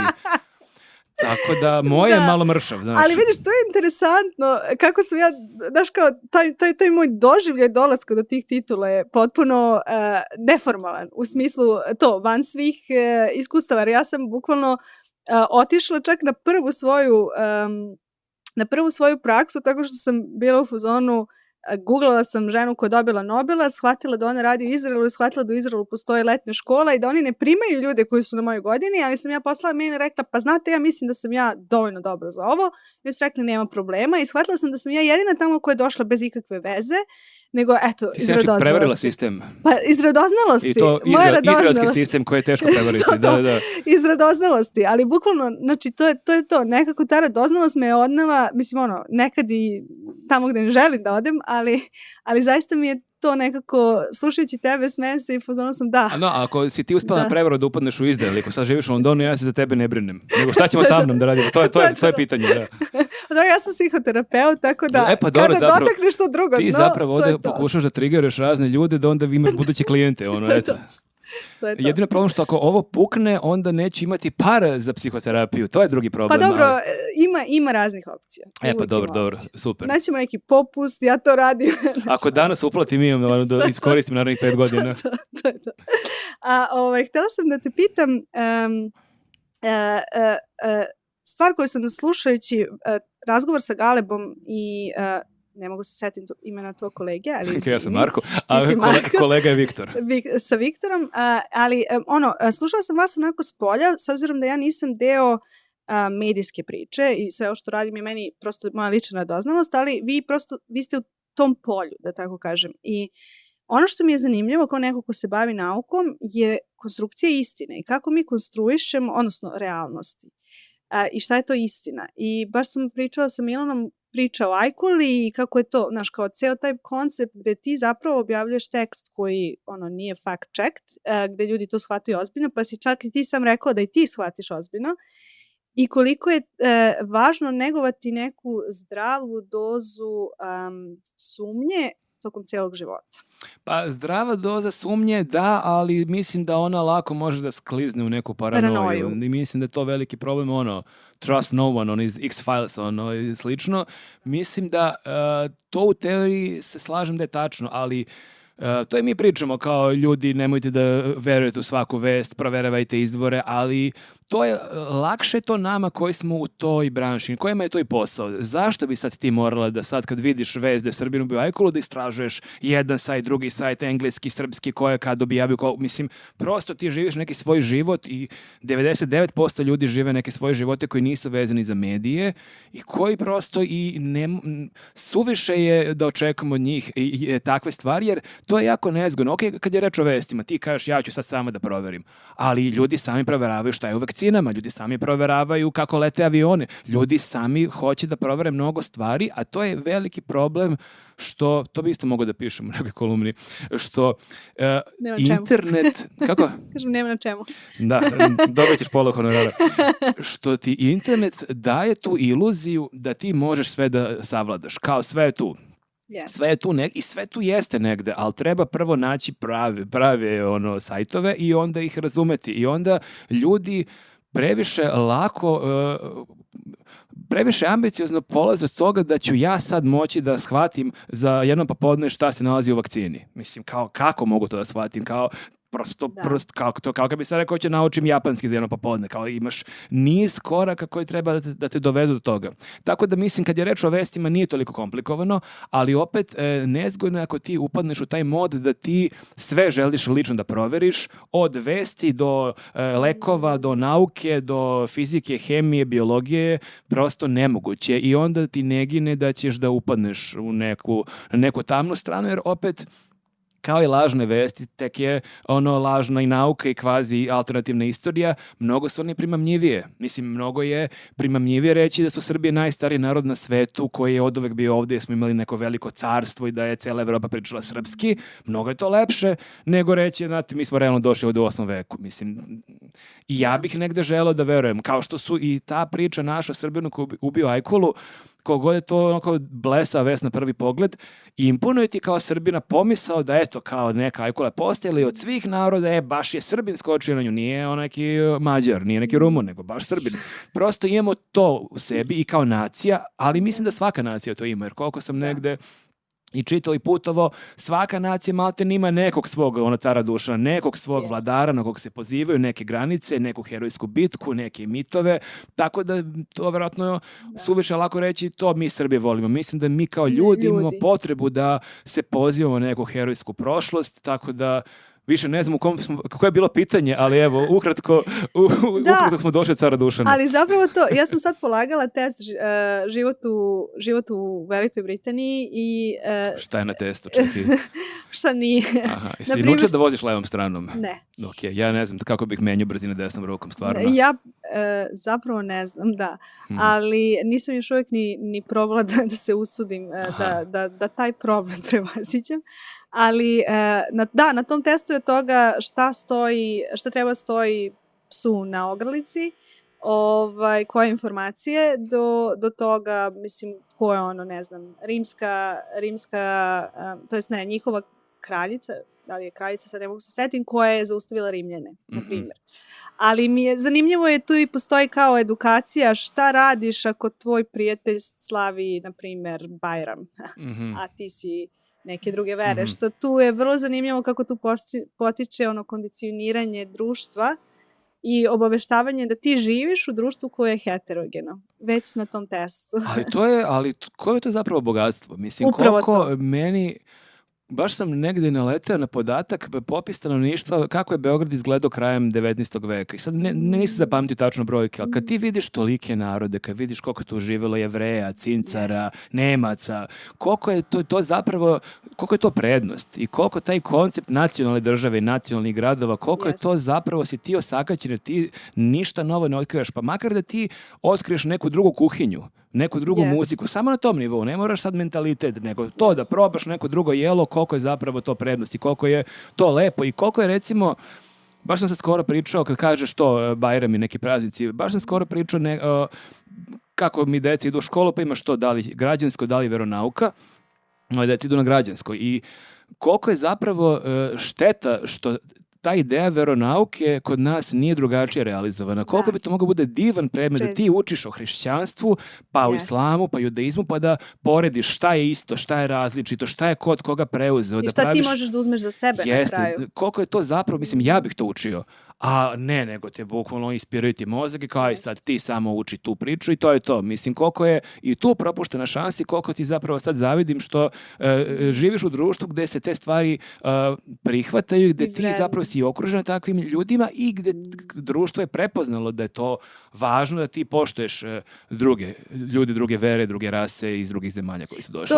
Želim baš da se vežem za to što si sad rekao, jer to je nešto što je za mene zaista uvek bilo bogatstvo, jer bavila sam se folklorom dugo godina i nekako folklor te uvek podsjeti na to. I si propadala cijela svet, pošto to je jedan mit koji slušam cijelog života. Ja nisam. Meni folklor nikad nije privlačio, stvarno moram ti kažem, nemojte se uvrdite, ali kad god neko me kaže, meni to nešto, kao da, ti ljudi proputuju cijel svet. On jeste. Oni su bili, mislim, sad iza kamere čovjek Milan, čovjek iza kamere. Upravo igra kolo, vi to ne možete da vidite. Vi to ne možete da vidite. Da, ja nisam zato što sam ja nekako putovala kroz nauku i nisam mogla baš da se posvetim tome jer bi to oduzelo od nekih drugih stvari. Ali sam proputovala svet igrajući. Mislim, u smislu proputovala sam time što ja sada kada zaista, na primjer, išla sam na neki bukvalno indijski folk, i bukvalno krenem, znaš kad ti je onako u telu ti je povezano sa tim nekim, da kažem, narodskim melodijama, da bukvalno su mi ljudi govorili pa ti igraš bolje nego mi. I tu ima nešto što ti negde zaista hteo ne hteo kad si u dodiru sa muzikom koja je nastala sa tla, mnogo lakše se povezuješ sa drugim Talima. Tako da, to nije mit za mnoge ljude, za mene jeste, ja nisam. Ovo je baš sad najtužnija priča, kao da si jedina osoba koja je dugo išla na folklor, a otišla do Herceg Novog preko folklora. Da, bila sam u Španiji. A pa dobro, i to je okej. Da, ali sam zapravo to htjela da kažem, da taj diverzitet iskustava koji, na primjer, sam ja osjetila je nešto što mi imamo. I da, nacionalna pripadnost, zato sam htjela da prokomentarišem. Ja sam otišla u London i otišla sam da igram sa Grcima, onda sam igrala sa Bugarima, shvatila da zapravo govorim bugarski zbog Makedonije, uopšte nisam to znala, i igrala sa našim ljudima iz Srbije. Kad sam otišla, a poreklom sam iz Makedonije, kad sam otišla da igram sa Grcima, u jednom trenutku znači mi igramo i puštaju neko kolo koje je bukvalno užičko. I ja stojim onako u čudu i mislim, noge mi igraju jedno, a drugi ljudi igraju nešto sasvim drugo. Ja pitam šta je ovo, kao to je hasapja, kao kakav hasapja, kao ovo je užičko. I onda ti shvatiš da zapravo smo mi mnogo više pomešani nego što mi želimo da u to verujemo. Ja sam bio neki dokumentarac, neka pesma za koje... čija je tazi pesma? Baš sam je slušala. Pa jela, mislim, ali normalno je, pa mislim, šta su granice? Upravo to. Pogotovo što smo mi bili pod Turcima, vekovima svi na ovim prostorima, pa tih granica nije ni bilo, a i kad bude granica, mislim, tako da, pa mislim, svakako smo povezani, ali to je... Zaista negde, mislim, i ja kad odem u inostranstvo, mislim, a samo je to pitanje kako gledaš. Znači, ja se sećam da imaš i taj moment ksenofobije koje imaju neki naši ljudi. Ja sećam da sam upoznao neku devojku koja je još davno bio neki interrail i sreli smo se u vozu i onda je ona pričala, bila sam u Parizu, samo crnci, Arapi. Imaš taj moment straha, a imaš taj moment, crnci, Arapi, da vidimo sad nešto od njih. Evo, mislim, koliko je meni bilo zanimljivo u Briselu kad ti Brisel, mi sad vidiš da si ti u nekoj arapskoj četvrti, da ti imaš neke lokale da se puše nargile, koji ti potpuno ne očekuješ u tom trenutku, ali samo pitanje, hoćeš ti stati u gard odmah i biti uplašen ili ćeš to vidjeti kao neko bogatstvo koje ti nemaš kod kuće i da ti na taj način i to probaš i neku hranu, čuješ neku drugačiju muziku, vidiš neke drugačiju garderobu, tako da je zaista samo pitanje da li i mi učimo decu da je to razlog za strah ili je to neko bogatstvo koje ti zaista možeš da uzmeš nešto najlepše što se tebi dopada iz tih nekih drugih kultura. Sad bih se vratila na humor, jer tu ti ja zavidim. Tu sam u fazonu, ali bukvalno je to... Momi mrziš, a? Da, okay. Da. Nisam htjela da budem toliko direktna. Nema veze. Ali baš sam znaš, kad je bio rat, ja sam gledala Indeksovce i bila sam u fazonu, brate, to je to. Kako je moguće da neki ljudi mogu toliko neozbiljno da shvate život, ali nije neozbiljno shvatanje života, ali da prosto imaš taj neki, znaš kao, u sranju si, ali dovoljno plivaš da možeš tome da se smeješ kad ga gledaš. A ja nekako često zapadnem u te neke kao tuga i prosto nije taj deo, ajde da kažem, iz moje porodice ne nosim to da smo se smejali našoj nesreći. Iako to, mislim, nekad deluje da stvarno nije okej i nije primereno, a nekad sam u fazonu, baš bih voljela da imam taj kapacitet i to znanje. I sad me zanima na koji način si ti došao u kontakt sa time i da li je to nešto što si ti uvek imao ili je to nešto što si kao nekako gradio, istraživao? Pa gradio sam, mislim, zanimljivo je recimo mi u njuzu svi smo prilično introvertni i to je negde kad se vraćamo unazad, u školi, osnovnoj školi, srednjoj, ali pogotovo osnovnoj, ti uglavnom imaš neke ekstroverte koji tu prave neka gluposti, tu prave neki show. Ja nisam nikad bio taj lik, a ti otprilike taj neki, mislim, neću kažem kao sa neki intelektualni humor, u smislu ja imam intelektualni humor, nego ja prosto nemam taj neki Jim Carrey humor, da ja sad to pravim neke smešne facije, da ne znam kako hodam, pa do toga pravim humor, a recimo kad si klinac, to je uglavnom humor, neki gegovi. Tako da ja nisam uopšte sebe percipirao kao neko ko je duhovit, jer kad imaš 12-13 godina, to nije ta vrsta humora negde, nemaš prostora za takvu vrstu humora. Tako da sam ja vremenom negde shvatio da zapravo je meni rad u Newsnetu, ja u startu to i nisam kapirao kao da je to neka komedija nekako, jer da je to neka komedija, ja ne znam da bih u to ulazio, nego sam ja to shvatio da je neka mešavina novinarstva, satire, kritike uz neki humor, pa je vremenom su negde i ljudi krenuli nas da percipiraju kao neke ljude koji se bave humorom, ali recimo nisam neki lik koji bi sad izašao da imam neki stand-up nastup. Znači ne volim kad se od mene nužno očekuje da ja sad treba tebe zasmejavam. Znači, tako da mi recimo i sa njuzom imamo neke tribine po Srbiji, mi dolazimo i budu tu neke vrlo smešne priče i mi već imamo neke anegdote koje znamo da kad ih ispričaš da će biti ljudima smešne i naravno da mi reagujemo i da to bude zabavno. Mislim, dovoljno smo već profi i iskusni da znamo te stvari, ali ja u startu negde nemam ideju, sad su došli ljudi koji hoće se smeju sat vremena i ja sad treba njih da zasmejavam sat vremena, jer time bih ja nabio sebi neku presiju. Tako da ja to uopšte nisam nešto previše ozbiljno shvatio, kao sad ja sam neki komičar, ali to je krenulo tako s njuzom, onda smo krenuli radimo s Kesićem, srećem, on je opet ima tu ekstrovertnost koju mi nemamo, on je taj lik koji voli da je u centru pažnje, koji voli da pravi show, koji privatno pravi show. I onda je to bio nekako dobar spoj, ali mada vidim vremenom i mi kako imamo naš podcast i mi se menjamo i to je isto negdje zanimljivo u životu koliko mislim, to je opet taj neki stari savjet, ali to dok ne skočiš u vodu, ne znaš kako ćeš plivati. Pa evo recimo ovaj sad, to sam i kod Galeba pričao, jer ovo je sad sama činjenica da ti ja pričamo da snima neka kamera, iako je realno mobilni, ja bih zaista imao veliku tremu pre 10 godina, baš bi mi onako, još kad si mi poslala juče neka pitanja koje Bogu hvala, pa sam uspio da eskiviram 85% tih pitanja, znači kao za ispit bilo, ja bih zaista imao napad panike. Ali vremenom onda shvatiš da mic po mic vidiš gde si dobar, gde si bio loš, šta možeš da popraviš i vremenom shvatiš da kao nešto što ti deluje strašno u nekom momentu, pa kao i nije toliko strašno. A ključni savjet što mogu da otkrijem, što govorim i svim svojim kolegama, ja sam najveći strah imao kad recimo idemo u emisiju, kad je recimo uživo emisija, najveći strah sam imao da ću dobiti pitanje na koje ne znam da govorim. Kao na ispitu i kao ja sad blokiram i sad to snimaju kamere, a sad kako imaš YouTube, pa ću ja poslati internet senzacije, neki lik koji se to izblamirao, koji je blokirao. I to mi baš bilo baš polupanika na početku tih mojih TV gostovanja, kao šta ako ja potpuno blokiram ako budem vest u svim mogućim medijima. I onda sam shvatio jednu jako jednostavnu stvar. Kad je reč o recimo TV gostovanjima, samo je važno da pričaš.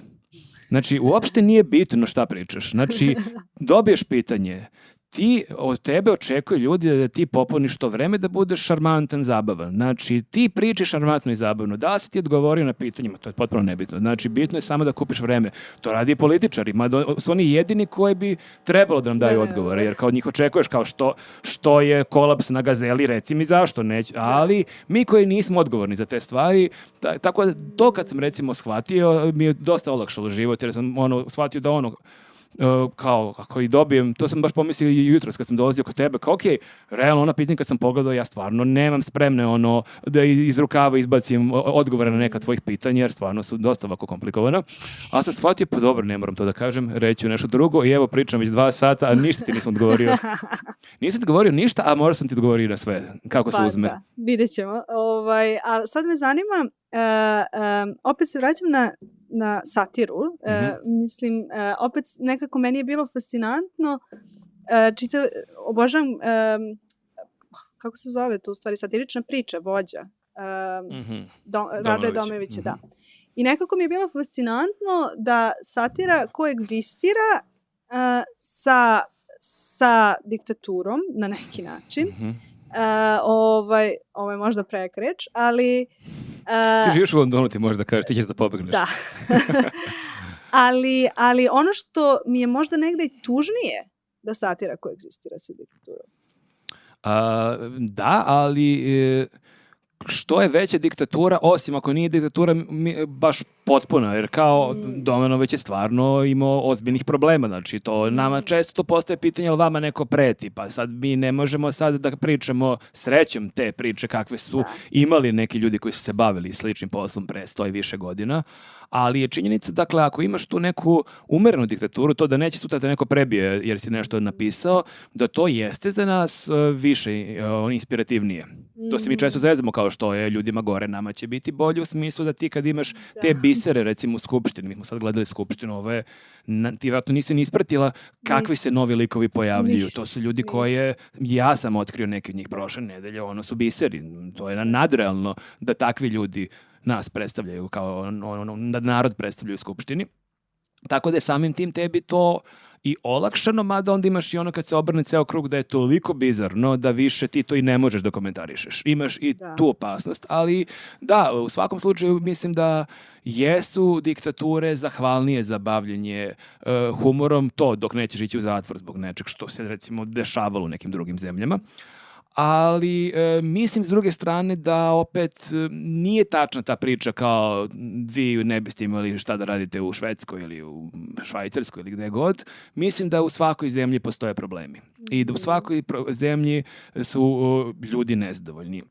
I sad nama iz ovog našeg ugla gledanja, ti kad gledaš ovu malu Gretu, kako se preziva na T, nikad ne znam.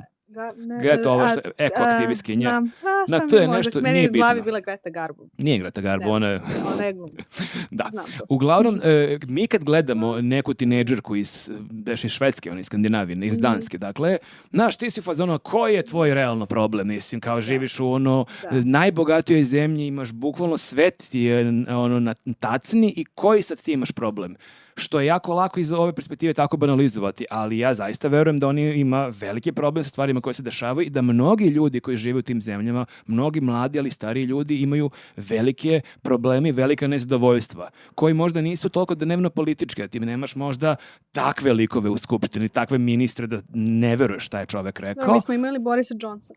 Pa jeste, pa i Trump, znači bilo je raznih tu likova, dosta živopisnih, ali čini mi se da ti ne moraš nužno da imaš Vulina da bi ti pravio neku komediju na račun toga šta se dešava u parlamentu, koje su neke odluke, jer svaka zemlja ima brojne probleme, samo nama naši problemi deluju da su najveći, što je vjerojatno i normalno, i realno jesu veliki, da se stvarno ne lažemo, ali mislim da stvarno u svakoj zemlji postoji neka satira, i bolje ili gora, sad zavisi od ljudi koji se time bavi i od humoru te nacije, ali mislim da zaista nema razloga zašto ti ko živiš u Holandiji ili u Norveškoj ne bi mogo da ukažeš na neke gluposti koje se dešavaju.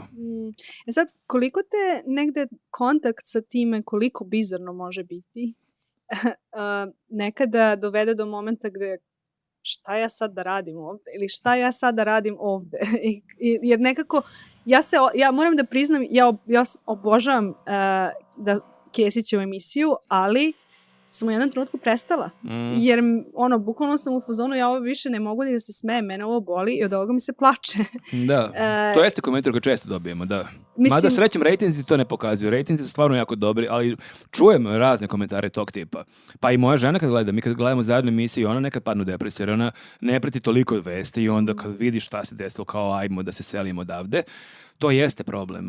I Problem je baviti se time zato što se mi negde bavimo istom pričom već 10 godina, jer, znaš, Vučić može da ponovi na svakih mjesec dana istu glupost, ali mi ne možemo da isti komentar ponovimo svaki put. Mi moramo da budemo zabavni drugačiji, ne mogu da ponovim istu foru 12 puta. Tako da nekad i nama bude onako malo teško i bude nam malo mučno, stvarno. Mislim, to često govorimo kako se mi podelimo kad recimo Vučić gostuje negde u nekoj emisiji. Podelimo se tako da svako sluša po recimo 20-30 minuta. Kao preko toga nisi upotrebljiv. Stvarno, jedan put smo probali da slušamo 2 sata u cugu, bili smo mrtvi. Baš to. Bio sam umorniji nego posle maratona, da. Tako da nakon toga ne možeš ništa pametno da napišeš i da kažeš. Ali da, nije to uvek lako. Stvarno nije uvek lako, ali zabavno je što on, recimo, pošto uglavnom se njime bavim, jer on je stvarno toliko u medijima da čak izlazi frižider. Pa nekad, bukvalno, nas nekad pitao što se više ne bavite ovim ili onim, pa gde da ga vidim, nemaš ih nigde, neke druge likove. I onda je zanimljivo kad on osveži priču, ubaci neki novi moment, kad kaže spavao sam na podu u Briselu na kaputu, što nikad nije rekao, to je rekao jednom i nikad više. I onda kao, wow, on je, jer kao sve što je rekao pre ovog i posle ovoga sam čuo 30 puta, ali ovo je sad nešto novo. Ili kad kaže, mama mi je donala u šerpi donala neke pohovane punjene lignje. Ok, kao to je nešto novo i onda je i nama to jako zabavno. Kao kad uloviš pecaš i uloviš neku ribu koju nisi nikad ranije ulovio.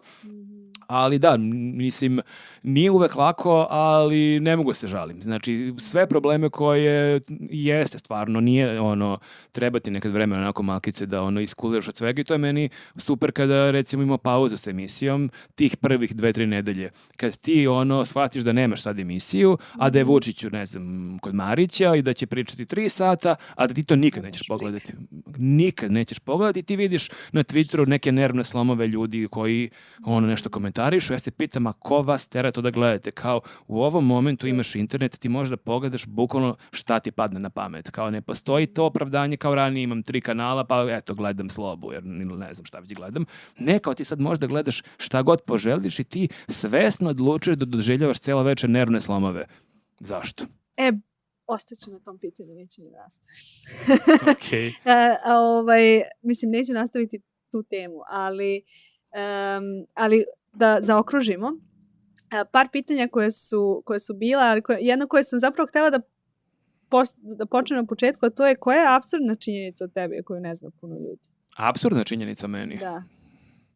Pa onda, ako ne zna puno ljudi, ne treba da otkrivam. Pa ne znam sad, ovo su nekad onih pitanja na koje nema odgovor. Ne bih znao da kažem, stvarno. Baš mi ne pada ništa na pamet. A šta voliš da pokloniš ljudima? Najviše volim kada treba poklonim neko, kad idem recimo na rođendan, na neku proslavu, kod nekoga za koga znam da voli da čita. Jer to je meni, ja jako volim knjige, jako volim da kupujem knjige i ako ja znam da neko voli da čita, još ako negde čitamo slične stvari, to obožavam. To mi onako... koju knjigu si najčešće poklonio? Pa nemam ono jednu kao da sad štancem da kupimo 5 komada pa je delim ljudima. Ja imam zapravo. Imaš? Pitam, Koje je tvoje?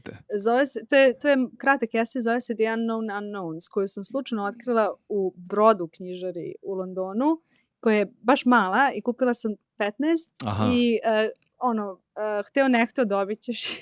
Pa jako mi drago. Pa nisam sa tebi doneo knjigu, žao mi je. Zanimljivo, čuo sam, pošto News ima 3 knjige, ova jedna je bila baš dosta dobro prodavana. Rekao nam je čovjek iz Lagunine knjižare iz Zrenjanina da je jedan čovjek dolazio na svakih 5-6 dana i kupovao po 2-3 knjige i da je na kraju kupio oko 15 knjiga i da je on to radio, da je poklanjao svima našu knjigu. Nemam ja jednu koju tako kupujem, nego prilike gledam šta ko voli da čita, šta sam ja nedavno čitao, da li bi se toj osobi dopalo i onda to baš volim da kupim. To je jedna stvar, pa mislim to zapravo jedina stvar koju baš onako volim da kupujem. Kad treba neku garderobu da kupim i slično, to je baš kad treba ženi da kupujem, baš volim da mi kaže slušaj, treba mi to i to, evo ti link i mislim da to možda nije romantično, ali mnogo efektnije nego da moram da čuvam račun pa da menja za nešto što je stvarno treba. Da. I posljednje pitanje, šta je nešto što misliš da si godinama, što ti je postalo više važno, a šta misliš da ti je postalo manje važno? Pa znaš šta, mislim sad opet ovdje s rizikom da upadnem u neki kliše, ali stvarno je tako, od kada sam dobio decu, drugačiji je pogled na sve, mislim, stvarno to kažu ti kao sad se tvoj život promenio i to je negdje zanimljivo da dosta te plaši dok čekaš decu, to imaš te priče, šta si spavao si, šta si putovao si, šta si čitao si. I to je dosta ovako, dosta me to nervira. Ja sam se trudio od kad sam dobio decu, kad znam da neko u mom okruženju čeka decu, da nemam te priče, jer stvarno nije baš sve tako. Mislim da stvarno sve što si radio, radiš i dalje samo nekad u manjoj meri. Ne možeš baš sad da priuštiš. Meni je to jako smešno kad ljudi po Facebooku pišu kao, nedelja, cijel dan binđujem seriju, kafica na terasi, kao 2 dečija rođendana jurim, ne znam gde sam, Tako da neke stvari se promene, ali ne suštinske, ali mislim neki pogled na život, na sve, da stvarno čovjek negde hteo, ne hteo, prosto promeni se i to negde drugačije gledaš, nemaš više taj luksus da budeš sad sebičan, da misliš samo na sebe, da praviš samo lične planove, na što bi trošio pare, svoje vreme, gde bi putovao, šta bi radio, već moraš da negde napraviš neki kompromis, što opet kao ta reč kompromis zvuči kao u startu nešto negativno, nije, mislim stvarno, ali da vidiš kako da iskombinuješ od to odlaska na odmor, da bude svima lepo, a da opet ja odem na neki maraton, a opet odemo možda i porodično, a da odemo onda i na more, i tako da praviš neke te kompromise, ali to su pre nekako slatki kompromisi. A šta si deca donela što nisi očekivao? Pa to je teško pisati, mislim, donela su mi stvarno neku takvu količinu nekih emocija i topline i tako nekako, pogotovo kad postanu malo veće, kad su male, to je sve super, divno je sve, ali kad počnu one da reaguju, kad počnu one da reaguju na moje neke komentare, na moje neke fore, pa krenu one me da smejavaju, pa ta neka toplina koju osjetim, to je nešto što otprilike, mislim, ne mogu da kažem da nisam očekivao, ali to je divan osjećaj otprilike kad taj osjećaj, recimo, meni to, kad pričamo o humoru, i sad ja često svestan sam da to što ja radim ljudima jeste duhovito. Ja sam često umeo da zasmevam ljude na našim tribinama i ti vidiš da se smeje 100 ljudi na tvoju foru i to je sve divno. Ali kad ja neku foru ispalim pred svojim decom koja je potpuno prilagođena deci, baš ona fora koja je za decu od 6-7 godina. I kad vidim moje ćerke koje se smeju, koje me gledaju kao najvećeg boga, koje otprilike sa takvim divljenjem mene gledaju, to je jedan takav osjećaj, baš ne može se rečima opiše. Hvala što si pokušao, jer mi je nekako i mene zagrelo dok si govorio o tome. Pa drago mi je da nisam spremio, moguće da bih mogao nešto da kažem, ali ovo mi prvo palo na pamet, taj neki osjećaj. Ili ima nešto što te nisam pitala, želeo bi da dodaš da zaokružimo ovo? Ja, meni sam drago, sam izbogli neka pitanja koje nisam znao da odgovorim, pa ne, mislim da je manje više to, mislim da sam ja možda previše imao nekih digresija, ali nadam se da mi nećeš zameriti. Ne, pa hvala ti na vremenu koji si izdvojio. Hvala tebi, bilo mi jako lepo, nisam probao ove kiflice, ali evo sad će biti prilike. Upravo ste čuli priču Marka Dražića, jednog od urednika satiričnog sajta Newsnet, člana nacionalističkog tima emisije 24 minuta sa Zoranom Kesićem, kao kolumniste City magazina. U sve ovo on je oženjen i ima 2 ćerke, a u slobodno vreme voli da trči i poslednjih godina je postao čak i maratonac. Hvala vam što ste mi se pridružili na ovom putovanju i ako vam se ove priče dopadaju, podelite dalje kako bi one doprale do više ljudi.